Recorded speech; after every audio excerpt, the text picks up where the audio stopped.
Hello dear students, कैसे हो आप लोग। ये वीडियो लीनियर इनइक्वेशंस के एमसीक्यूज, ट्रू एंड फॉल्स और फिल इन द ब्लैंक्स वाली सीरीज का पार्ट 2 है, जिसके अंदर हम लोग क्वेश्चन नंबर 27 से लेकर 31 जो है वो कर रहे हैं।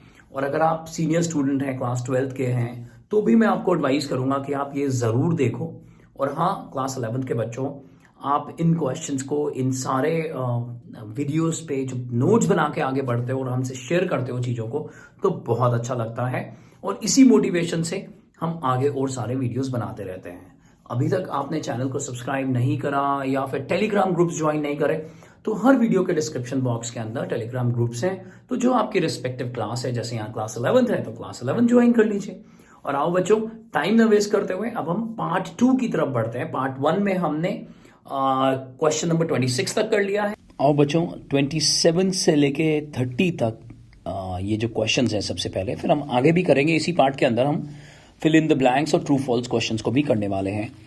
यहां दिया हुआ है solution of linear inequalities in variable x is represented on the number line in exercises 27 to 30। यानी क्वेश्चन नंबर 27 से लेकर 30 में नंबर लाइन जो कि x को रिप्रेजेंट करेगी वो दे दी गई है। Choose the correct answer from the given 4 options in each of the exercises. यानी ये एमसीक्यू फॉर्म में दिया हुआ है। तो आइए 27th क्वेश्चन को देख लेते हैं। यहाँ नंबर लाइन जो दी हुई है उसमें ये ओपन दिया हुआ है सर्कल 5 पर, इसका मतलब ये ओपन इंटरवल है। और यहां इसको डार्क कर दिया गया है, अगर आप ध्यान से देखें डार्क कर दिया गया है, और ये प्लस इंफिनिटी की तरफ जा रहा है ये x। तो इसका मतलब ये क्या है? इसका मतलब ये है कि x जो है वो 5 से बड़ा है और इंफिनिटी से कम है। और इसको इंटरवल में कैसे लिखा जा सकता है? इसको इंटरवल में लिखा जा सकता है x belongs to open interval to plus infinity. और प्लस इंफिनिटी में प्लस लिखने की जरूरत नहीं है, वो इंफिनिटी होगा। ध्यान से देखिए, इस तरफ जा रहा है। और ऑप्शन हम देख लेते हैं। तो यहाँ ऑप्शन डी जो है, क्योंकि बाकी सारे ऑप्शंस माइनस इंफिनिटी से लेके 5 मीनिंगलेस है, minus infinity to 5 close interval meaningless है। क्लोज इंटरवल होता अगर यहां, तो यहां डार्क सर्कल देना पड़ता, इधर डार्क सर्कल आ जाता। तो हमारे पास जो आंसर आया है वो ऑप्शन डी है। आइए अगले क्वेश्चन पे एंटर करते हैं। अब 28th क्वेश्चन के अंदर देखिए, आप समझ गए होंगे और हमेशा की तरह हम जैसे हमेशा बोलते हैं कि आपने वीडियो को पॉज करा होगा, खुद आंसर देने की कोशिश करी होगी, और फिर जितने भी क्वेश्चंस हैं उसको बाद में कमेंट बॉक्स में आपने ज़रूर बताया होगा। और बताना है इस बार भी कि कितने मार्क्स आपके आए और कितने ठीक थे। देखो बच्चों, यहाँ डार्क सर्कल है, यानी 9/2 तो इंक्लूड होगा, और ये राइट हैंड साइड पर जा रहा है, यानी प्लस इन्फिनिटी की तरफ जा रहा है। तो अगर मैं इसे इस तरह से लिखता हूं तो x जो है वो 9/2 के इक्वल भी है, ग्रेटर भी है, लेकिन इन्फिनिटी से कम है। और इसको अगर मैं इंटरवल के फॉर्म में लिखूं, हालांकि ये भी एक इंटरवल है, लेकिन इंटरवल नोटेशन में लिखूं तो ये होगा closed interval of 9/2 to infinity, plus infinity. तो यहां देख लेते हैं जल्दी से क्या ऑप्शन आ रहा है। ये देखिए, यहां ऑप्शन बी जो है वही एक करेक्ट ऑप्शन है, ऑप्शन बी। आइए आगे बढ़ते हैं। तो अब ये जो 29th क्वेश्चन है वो भी एक सिमिलर क्वेश्चन है। यहां पर डार्क कर दिया गया है, ध्यान से देखिए, इस पोर्शन को डार्क करा गया है यहां से लेके यहां तक, और ये ओपन रखा गया है 7/2। तो ये चीज आपको मालूम है अच्छे से कि ये चीज माइनस इन्फिनिटी से आ रही है। माइनस इन्फिनिटी से कहां तक? 7 तक। यानी अगर मैं इसे इंटरवल के फॉर्म में लिखूंगा तो इंटरवल के फॉर्म में मुझे लिखना होगा that x is greater than minus infinity and also less than 7/2। और ओपन इंटरवल आएगा, यानी x belongs to open interval of minus infinity to 7/2 open interval. तो यहां देख लेते हैं, कोई प्रॉब्लम तो है नहीं। तो यहां ऑप्शन ए जो है वही एक परफेक्ट ऑप्शन है। आइए आगे बढ़ते हैं क्वेश्चन नंबर 30 की तरफ। अब यहां क्वेश्चन नंबर 30 में आप देख सकते हो कि ये जो पोर्शन है ये डार्कन है, तो और ये माइनस इन्फिनिटी से लेकर, क्योंकि यहां इस एंड को भी क्लोज कर दिया गया है, -2 को भी इंक्लूड करेगा। यानी हम हमेशा जैसे लिख लिया करते हैं, क्योंकि अगर ये शॉर्ट आंसर क्वेश्चन है तो ये सब प्रेजेंटेशन देने की भी ज़रूरत नहीं है, लेकिन फिर भी हम समझ लेते हैं हर एक बात, हर एक कॉन्सेप्ट को। और यहाँ देखिए, ये चीज़ इंक्लूडेड है तो यहाँ इक्वल टू आएगा। इसका मतलब x बिलोंग्स टू ये तो माइनस इन्फिनिटी ओपन इंटरवल में आएगा, लेकिन -2 क्योंकि यहाँ डार्क सर्कल दिया हुआ है इसलिए क्लोज्ड होगा। तो अब आप ऑप्शन चेक करें, ये नहीं हो सकता, ये है, ये दोनों नहीं हो सकते, तो यहाँ जो आंसर है वो ऑप्शन बी हो जाएगा। बच्चों अब आगे बढ़ते हैं ट्रू और फॉल्स क्वेश्चंस की तरफ। आइए अब क्वेश्चन नंबर 31 को देखते हैं। पहले हमने इसके 5 पार्ट्स लिए हैं, तो हम इस तरह से आगे बढ़ेंगे और हमें बताना है कि हर पार्ट ट्रू है या फॉल्स है। तो जल्दी जल्दी से एक रीज़न भी देखते रहेंगे। अब देखिए पहले पार्ट में बोला गया है कि x जो है वो y से छोटा है, ओके, और b एक नेगेटिव क्वांटिटी है, b इज लेस देन 0। अगर x y से छोटा है और b एक नेगेटिव क्वांटिटी है और हम इसको डिवाइड कर रहे हैं, जब हम इसे डिवाइड करते हैं तो यस आपको मालूम है कि लेस देन जो है वो ग्रेटर देन में कन्वर्ट हो जाएगा। यानी it should be like if x is less than y and we divide by negative quantity, then it should be x upon b should be greater than y upon b. So this is false. ये false statement यहाँ पर दी गई है हमारे को, ये देखिए। तो जो फर्स्ट का आंसर है वो false हो गया हमारे। अब यहाँ हम सेकंड को देखते हैं कि if product of x and y, यानी यहाँ दो नंबर्स दिए हुए हैं x एंड y, इनका जो प्रोडक्ट है वो पॉजिटिव है, then x is greater than 0 and y is less than 0। यानी x अगर पॉजिटिव क्वांटिटी है तो ठीक उसी समय एंड y एक नेगेटिव क्वांटिटी होगी। देखिए एक बात समझ लीजिए, अगर किन्हीं दो फैक्टर्स का या दो टर्म्स का प्रोडक्ट पॉजिटिव है तो दो रीजन हो सकते हैं, दो केसेस हो सकते हैं। या तो दोनों ही पॉजिटिव हों भाई, तभी तो उनको जब हम मल्टीप्लाई करेंगे, भाई एक पॉजिटिव क्वांटिटी को पॉजिटिव क्वांटिटी से मल्टीप्लाई करोगे तभी तो रिजल्ट ग्रेटर देन 0 आएगा, यानी पॉजिटिव आएगा। तो एक फैक्टर ये बनता है कि दोनों के दोनों क्या हों, पॉजिटिव, या फिर दोनों के दोनों यस नेगेटिव हों ठीक उसी समय। ये देखिए यहां पर, यानी दोनों का साइन सेम होगा। अगर दोनों में प्लस का साइन है, पॉजिटिव है दोनों, तो भी उनका प्रोडक्ट पॉजिटिव हो जाएगा। और अगर दोनों नेगेटिव हैं, लेस देन 0, तो भी जब हम मल्टीप्लाई करके देखेंगे तो उनका जो प्रोडक्ट है वो लेस देन 0 हो जाएगा। अगर आप यहाँ क्लास 11th के स्टूडेंट ना होकर क्लास 12th या सीनियर क्लासेस के स्टूडेंट है तो भी ये वीडियो आपके लिए बहुत इंपॉर्टेंट है, क्योंकि फंक्शंस में, डोमेन रेंज में अक्सर हम ये चीज़ें यूज़ करते रहते हैं। तो यहाँ जो गिवन है वो क्लियरली गलत है, क्योंकि यहाँ तो साइन ही यहाँ उल्टे लिख दिए गए हैं, ये ग्रेटर देन 0 है और ये लेस देन 0 है उसी समय, ये गलत है। तो जो सेकेंड आंसर है वो भी फॉल्स है यहाँ। आइए थर्ड पार्ट पर बढ़ते हैं। देखिए अब इस पार्ट को मुझे एक्सप्लेन करने की ज़रूरत नहीं है, यहाँ फिर से वही बात दे दी गई है कि एक्स वाई अगर पॉजिटिव है प्रोडक्ट दो टर्म्स का तो दोनों ही नेगेटिव हैं। अब यहाँ पर आप कहोगे यार ये पूरी बात सर यहाँ लिखी नहीं है, लेकिन चलिए जो लिखा है वो ट्रू है, हालांकि ये पार्शियली ट्रू है, क्योंकि अगर एक्स वाई ग्रेटर देन 0 है तो फिर दो केसेस होते हैं हमारे पास, या तो दोनों पॉजिटिव हो या फिर दोनों नेगेटिव हो। तो यहां सिर्फ ये पोर्शन दिया गया, सेकंड पार्ट दिया गया है, तो दिस इज पार्शियली ट्रू, लेकिन जो दिया है क्योंकि वो ट्रू है इसलिए हम यहां इसका आंसर लिख रहे हैं ट्रू। आगे बढ़ते हैं फोर्थ पार्ट की तरफ। अब यहाँ फोर्थ पार्ट में नेगेटिव की बात कर रहे हैं कि अगर दो टर्म्स का प्रोडक्ट नेगेटिव है, तो आइए इसको भी देख लेते हैं। अगर दो टर्म्स का प्रोडक्ट नेगेटिव है तो यहाँ भी दो केस होंगे। अगर एक पॉजिटिव है तो फिर दूसरे को नेगेटिव होना होगा, या फिर अगर पहला जिसको हम पॉजिटिव कह रहे हैं अगर वो नेगेटिव है तो फिर दूसरे को पॉजिटिव होना होगा, यानी साइन डिफर करेंगे। और यहां देख लेते हैं कि क्या दिया हुआ है। हमारे को यहां दिया हुआ है कि अगर product of two numbers is less than 0 तो दोनों जो है वो नेगेटिव हैं, तो ये तो कभी भी ट्रू नहीं हो सकता है। और ठीक इसको लगातार हमने फर्स्ट और सेकंड में भी डिस्कस करा है, जो कि आपको समझ में आ रहा होगा। तो ये यहां पर फॉल्स बन गया है। आइए आगे बढ़ते हैं फिफ्थ पार्ट की तरफ। देखिए फिफ्थ पार्ट हमारे को एक सिस्टम की तरफ इंडिकेट कर रहा है। पहले पार्ट में बोला गया है कि that x is less then -5। ये देखिए ये दिया हुआ है पहले पार्ट को, अगर हम देखते हैं इस पार्ट को। और दूसरे पार्ट में, इसी सिस्टम के दूसरे पार्ट में ये बोल दिया गया है कि x इज लेस देन -2, तो -2 तो इधर होगा। अब आप बताइए, अगर हमें इसका एक कंबाइंड आंसर लिखना हो तो वो आंसर ये होगा, क्योंकि अगर मान लो एग्जाम्पल लेता हूं मैं -3, और -3 जो है वो -2 से छोटा है, लेकिन -3 -5 से छोटा नहीं है, तो इसका मतलब वो हर एक नंबर जो -5 से छोटा होगा ऑब्वियसली वो -2 से छोटा होगा। तो जो कंबाइंड आंसर आएगा वो ये आएगा कि x is belonging to open interval of -∞ to open interval of -5, यानी ये जो दिया हुआ है बिल्कुल परफेक्ट आंसर दिया हुआ है।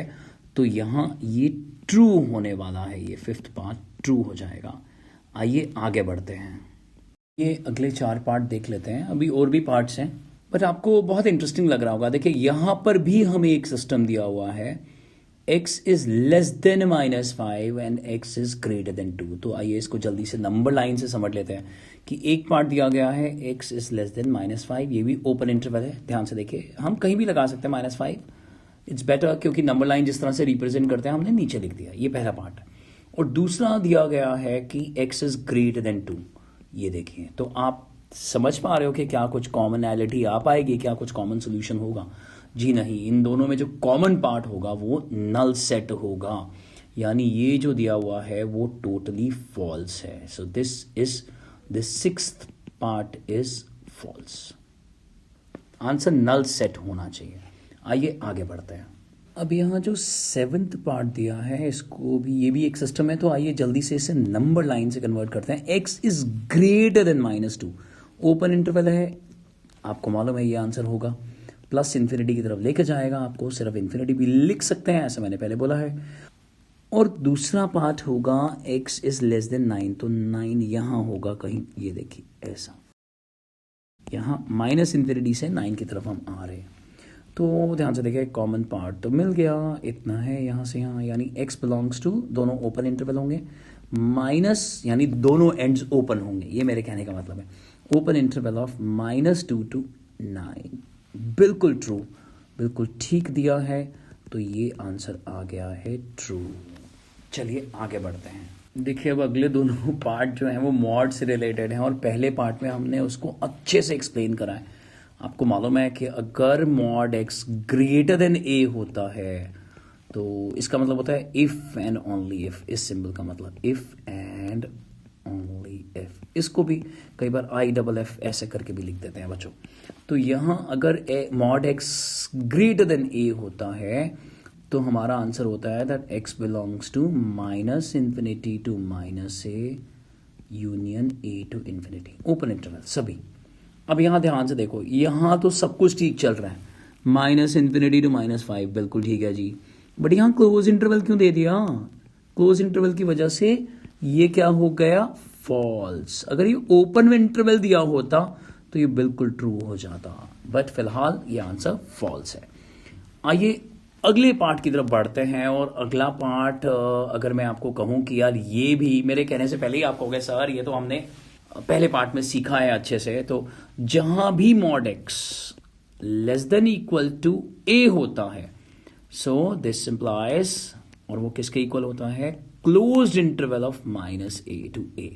तो क्लियरली यहां a की वैल्यू कितनी है? 4, so x has to be the closed interval of -4 to 4, so this is perfectly true and hence the answer is true. आइए आगे बढ़ते हैं। अब देखिए ये बड़ा एक इंटरेस्टिंग क्वेश्चन है, यहाँ पर ये इस तरह की शेडिंग कर दी गई है, अगर मैं आपको बताऊं तो इस तरह की शेडिंग कर दी गई है, और हमसे पूछा गया है कि ये क्या रिप्रेजेंट कर रहा है, मतलब ये इस तरह से। अब खुद सोचें, जब स्ट्रेट लाइन आपने टॉपिक करा था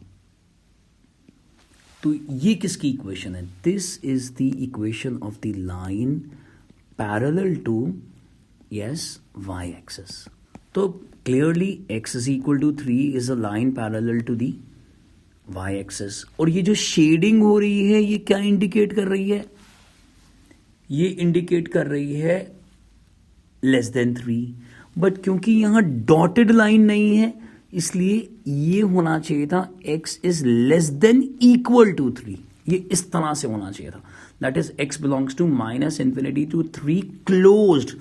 अगर ये इस तरह से एक डॉटेड लाइन दी होती और शेडिंग कराई जाती तो हम कहते हैं हाँ यार ये एक प्योर इनइक्वेशन है, स्ट्रिक्ट इनइक्वेशन है। लेकिन ये एक डार्क लाइन है, यहाँ पर पूरी एक लाइन दी गई है जिसको पार्टिसिपेट कराया जा रहा है शेडिंग में भी। तो answer should be x is less than equal to 3। तो यहाँ इस क्वेश्चन का जो आंसर होने वाला है, इस क्वेश्चन का आंसर होने वाला है फॉल्स। अब देखिए ये जो हम क्वेश्चन कर रहे हैं ये लास्ट क्वेश्चन का ही समझ लो एक्सटेंशन है। यहाँ पर खुद क्या दिया हुआ है, यहाँ पर दिया हुआ है x is greater than equal to 0 और यहाँ क्या दिया हुआ है x इज इक्वल टू 0, यानी ये क्या है y एक्सेस और y एक्सेस है, साथ ही साथ जितना x जो है वो greater than and equal to 0 है उसको दिया गया है। तो ये बिल्कुल ठीक दिया गया है। इससे क्या है फर्स्ट क्वाड्रेंट और फोर्थ क्वाड्रेंट दोनों क्वाड्रेंट जो हैं वो कवर हो रहे हैं। तो this is completely true because यहाँ होगा x is belonging to 0 to infinity. x जो है वो इंक्लूड हो रहा है इसलिए क्लोज्ड इंटरवल का साइन है और इन्फिनिटी को हम कभी भी ले नहीं सकते इसलिए ओपन इंटरवल है। तो इस क्वेश्चन का जो आंसर है वो है कि ये टोटली ट्रू है। आइए आगे बढ़ते हैं अगले क्वेश्चन की तरफ। अब यहाँ इस क्वेश्चन में देखें, इधर दिया है y is less than equal to 0, y is less than equal to 0 और y इक्वल टू 0 क्या होता है, y equal to 0 is the x axis और यहाँ पे दिया है y is less than equal to 0, जबकि यहाँ देखो ध्यान से देखो y इज इक्वल टू 0 ये लाइन है और ये शेडिंग ऊपर की तरफ जा रही है, यानी ये क्या इंडिकेट कर रही है, ये इंडिकेट कर रही है y is greater than equal to 0। तो जो शेडिंग हमें यहाँ इसको कनेक्ट करने के लिए दी गई है वो आपस में गलत है और अगर इसकी शेडिंग ड्रॉ करनी होगी हमारे को, यानी इसकी शेडिंग करनी होगी तो ये होनी चाहिए थी, शेडिंग इस तरह से होनी चाहिए थी। तो क्लियरली इसका जो आंसर है हमारे पास वो आप समझ गए होंगे कि ये एक फॉल्स स्टेटमेंट है कि जो दिया है और जो शेडिंग है वो मैच नहीं कर रहा है। आइए आगे बढ़ते हैं। अब यहाँ इस पार्ट में एक सिस्टम दिया गया है, यहाँ बोला गया है x is greater than equal to 0 and y is less than equal to 0। तो अगर हमारे को याद हो हमने थोड़ी देर पहले ही यहाँ सब ये चीज़ें करी हैं कि x ग्रेटर देन 0 किसको इंडिकेट करती है। मान लीजिए अगर ये ग्राफ शीट है और मुझे x greater than equal to लेके जाना है तो x greater than equal to 0 आपको मालूम है फर्स्ट और फोर्थ क्वाड्रेंट को इंडिकेट करेगा। ये सारा कुछ क्या है, x is greater than equal to 0, जो कि यहाँ ट्रू दिख रहा है हमारे को, ठीक है, ऐसा मतलब ये होना चाहिए। और दूसरा क्या है, y is less than equal to 0, जबकि फिर वही बात ठीक इससे पहले वाले क्वेश्चन में ये शेडिंग दी गई थी जो किसको इंडिकेट करती है, y is greater than equal to 0 को। लेकिन y less than equal to 0 जो है वो तो फिर ये होगा, नीचे की तरफ होगा, यानी इस तरह से होगा हमारे पास, ऐसा नीचे। तो जो कंबाइंड आंसर होना चाहिए था फिर उस हिसाब से तो ये फोर्थ क्वाड्रेंट होना चाहिए था और हमें क्या दे दिया गया है, फर्स्ट क्वाड्रेंट। फर्स्ट क्वाड्रेंट तब हो सकता है जब x greater than equal to 0 होता, ध्यान से समझो, और y greater than equal to 0 होता। इनको कलेक्टिवली बोलते हैं नॉन नेगेटिव रिस्ट्रिक्शंस। तो आंसर हमेशा फर्स्ट क्वाड्रेंट में लिमिट हो जाता है। बट यहाँ जो इंडिकेशंस दी गई हैं, अगर मैं इनकी बात करता हूँ x greater than equal to 0 और y less than equal to 0, ये तो हमारे को फोर्थ क्वाड्रेंट की तरफ लेकर जा रही है। तो इस क्वेश्चन का आंसर आप समझ गए कि इस क्वेश्चन का आंसर जो है वो है फॉल्स।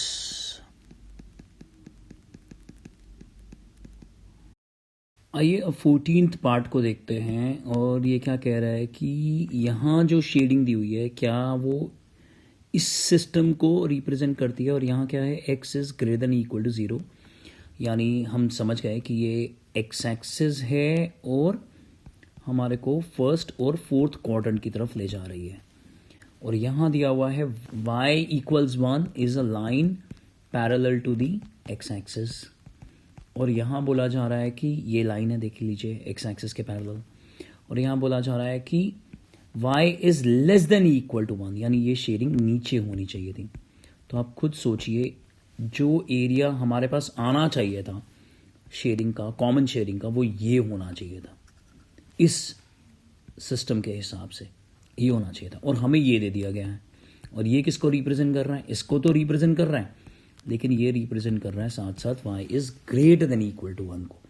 तो आप समझ गए हैं कि इसका आंसर क्या होगा। जी हाँ, ये फॉल्स है, यानी 14th पार्ट भी यहाँ हम लिखेंगे फॉल्स। आइए आगे बढ़ते हैं 15th पार्ट की तरफ। तो यहाँ हमें बताना है कि जो हमें गिवन है यहाँ और ये जो शेडिंग है क्या वो इसी को रिप्रेजेंट कर रही है, इसी इन इक्वेशन को रिप्रेजेंट कर रही है। तो आपको मालूम है सबसे पहले इन इक्वेशन को, चाहे वो स्ट्रिक्ट इन इक्वेशन हो या सॉफ्ट इन इक्वेशन हो, हमें सबसे पहले उसको इक्वेशन के फॉर्म में लाना होता है। ध्यान से देखिए, this is a line passing through origin making an angle of 135 degrees, यानी स्लोप इसका कितना है -1। तो पहली बात, जो लाइन दी गई है ये बिल्कुल परफेक्ट दे दी गई है। और अब शेडिंग कैसे होगी, तो इसके लिए एक वीडियो हमने बनाया हुआ है, बहुत छोटा सा और प्यारा सा वीडियो है, बहुत बच्चे उसको पसंद करते हैं कि शेडिंग कैसे करें। तो आपको मालूम है कि 0,0 अक्सर हम लेते हैं रेफरेंस पॉइंट, बट 0,0 तो नहीं लेंगे। तो मान लीजिए हमने यहाँ एक्स एक्सिस का एक रेफरेंस पॉइंट ले लिया, मान ले 2,0 ले लिया। तो हमने पुट करके देखा उसको x प्लस वाई के अंदर, तो ये हो गया 2 प्लस वाई के बदले 0 रखा तो ये 2 आ गया। तो 2 क्या ग्रेटर देन 0 है? यस। इक्वल टू 0 तो नहीं हो सकता, but 2 is greater than 0, true हो रहा है। यानी शेडिंग उस तरफ हो जाएगी, उसकी तरफ नहीं, 2,0 की तरफ नहीं, उस तरफ हो जाएगी, उस पूरे पार्ट में हो जाएगी जहां पर ये पॉइंट प्रेजेंट है। यानी ये सारा कुछ अब क्या रिप्रेजेंट कर रहा है? That x plus y is greater than equal to 0। तो ये बिल्कुल ट्रू है। तो इसका आंसर हो गया है, तो ट्रू फॉल्स सारे क्वेश्चंस हमने कर लिए। अब हम आगे बढ़ते हैं। तो स्टूडेंट्स, ये क्वेश्चंस भी और ये सारे स्टेप्स भी आपको अच्छे से समझ में आए होंगे जैसे आपने पार्ट 1 में करा है। और अब हम आखिरी फेज यानी पार्ट 3 की तरफ बढ़ रहे हैं, जिसमें हम क्वेश्चन नंबर 31 लेने वाले हैं। इसके अंदर 8 पार्ट्स हैं और उनको भी अच्छे से समझते हुए आगे बढ़िएगा।